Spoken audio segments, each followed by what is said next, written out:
Hi, Hello. this is your friend with Addiction Self Journey. How are you today? I've seen better days. I've seen worse. What's your name, sir? Abdias Colleen Shaw Noskin. Ideas. hmm Ideas, how long have you been in Kensington? This time around, about 2 months. 2 months. Where are Yeah. you from? I'm from Mayagüez, Puerto Rico originally, but I was raised in the South. North Carolina, West Virginia. Okay, okay. So, what got you down to Kensington? I followed love, I guess. Love. hmm Okay. Bad decisions. Love and bad decisions. Was she using? Yes. Okay, so you came out here with a female. hmm And what happened with the relationship? And she's still here. She's still around. Y'all still together? Yeah. Okay, Yeah.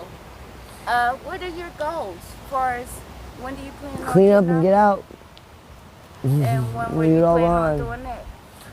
I actually had some success with it back in January. I got real sick and I went into the hospital, got on Suboxone, and made it out. Went to rehab for a month at UPenn and got into outpatient treatment.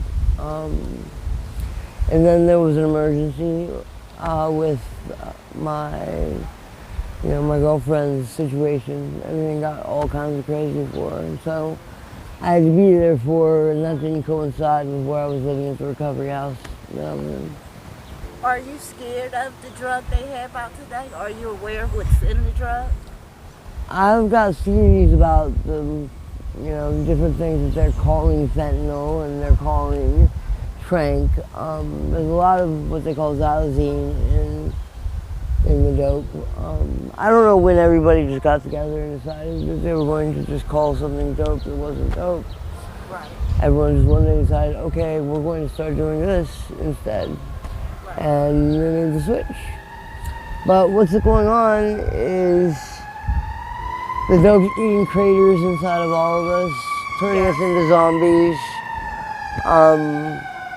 What we're doing is we're spending more and more money to take a nap, and that seems pretty ludicrous to me. Right. There's no high to it.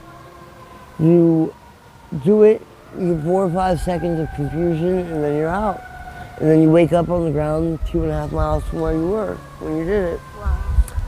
So yeah, it's not dope. And the heart isn't cocaine anymore. I don't know what it is, but it's not coke.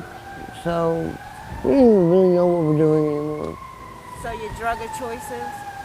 My drug of choice for most of my life was weed. But now I think my drug of choice is more Fetty and Trank and hard. Okay. Now, how long do you go without the trank? Well, I just restarted doing Trank again in the past 3 weeks. And it was hard to kick the first time, but it can be less hard than I think Okay. actual dope. Fentanyl is hard to kick, but there's less and less fentanyl in the dope than ever before. Right. So what we're seeing is a different kind of sickness. Okay. We're sick to our stomachs. We're throwing up bile. When we go without trank for a while, we feel bad, but it's not the classic cheat karate leg kicking, all consuming. I just want to die feeling of heroin. Right. At least my experience with it. Right. Now, I see you have wounds on your arms. Are they all over your body, the wounds? Most of it's on my legs, from my knees down, and my arms from my elbows down. Could we see your legs if you don't mind? I don't really want to peel this back, but that's pretty much what they look like. If I peel those down, it'll be really painful, and I don't want to do that quite yet. Have you went to the hospital? Real recently, no. I saw a doctor, but these are pretty new. They just developed in the past week. Okay, it's somebody that comes out in the street? No, prevention point. Okay, at Prevention Point. How has Prevention Point worked for you? I've got my mail there for a while, and they've been real helpful in every way that they can, but they're overwhelmed. Okay. They've got too many clients, Right. and as helpful as everyone in Kensigton is, it's never ending. Right. Wave upon wave of zombies, aliens and monsters. Why do you call it zombies? Nobody in Kensington, everyone in Kensington is a zombie, an alien, or a monster, or somebody fighting one of those three things. So it's like a video game. Like in Fortnite, you wake up naked with nothing every time you go to sleep. Wow. It's a lot like that here in Kensington. So where do you sleep at night? When I sleep, I usually sleep during the day on the train. I try not to sleep at night. I try to stay awake and watch out for my girlfriend. Right. Let her get the rest. So in this lifestyle, what do you do for fun? For fun. I think about my daughter and how I need to get better. Wow. You just had one child? How many Just kids one. do you have? Okay, and where is she?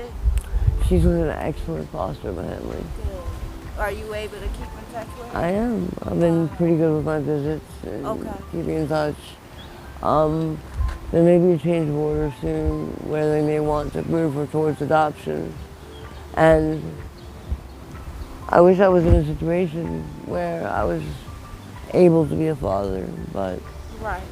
until I'm 100% sure that my girlfriend's in a safe place, I can't stop making sure she's okay, which has become a full-time job for me. Absolutely. But yeah, I'm also a recovering addict, and I've learned in my past history that sometimes you have it's to be good selfish. to let your loved one go till you get yourself together, and maybe if it's love, she'll come behind you. Because how long have y'all been fighting to get clean together? She hasn't fought to get clean at all, but she needs to. And so I need to be giving cricket on her shoulder until she decides to go. Okay. We all have different ideas of what recovery is. Right. Recovery doesn't work for most people. For about 80 to 90%, it's just not a real thing. Right. So we need to treat it as it is. It's pretty much not a real thing. It's a dream and a fantasy that 10% of people in active addiction actually achieve in some way. So maybe we need to approach addiction from a different way. Maybe we need to stop thinking of it as a disease and start thinking of it as something else.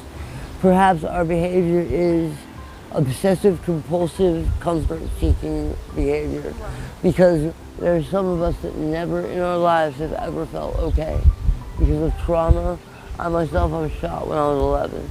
You shot when you was 11? And Give me a little backstory on that. I really don't want to. It's a long story. It's not a little backstory. I saw Okay, something not I a shouldn't have seen, Not a problem. and I caught a bullet for it. Okay. At 11. So there are things in our lives that sometimes we just can't accept and we can't fix. Right. And then there's this lifetime of going through what we're supposed to do. But what do you do when there is nothing to do that makes you feel okay? There is no doctor who can prescribe the right kind of antidepressant. Right. What if there is no okay for some of us? Right. Sometimes all there is oblivion. Right. Is there anything you would like to say to the camera before we wrap this up? Stay real. Life isn't the same for everybody. I wish you the best, Abe. This is Shafan with Addiction Self Journey. Thank you.